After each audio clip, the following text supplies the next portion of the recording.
I'm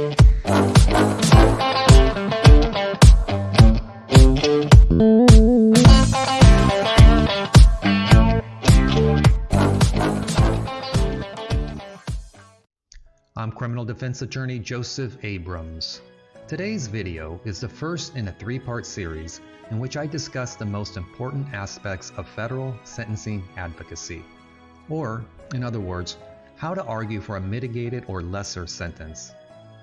Today, in part 1, I discuss the credibility of the defense attorney as one of several important aspects of sentencing advocacy in federal criminal cases. The credibility, or lack thereof, of the defense attorney can set the tone for the entire sentencing process. So, how does a defense attorney create credibility and trust with the judge? First, the defense attorney should not attempt to minimize the defendant's crime. Do speak honestly about what the defendant did. While judges appreciate an attorney's vigorous advocacy, they want the truth. Otherwise, the judge may view the attorney as disingenuous and disregard other arguments made by the attorney.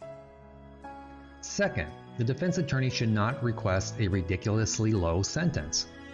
Do make well-reasoned, principled, and appropriate recommendations.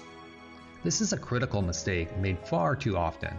While judges welcome an attorney's sentence recommendation, requesting a too lenient sentence can sabotage your case by essentially taking yourself out of the conversation about what is an appropriate sentence. Third, the defense attorney should not repeat information that is already established in the record. Do provide relevant and helpful information.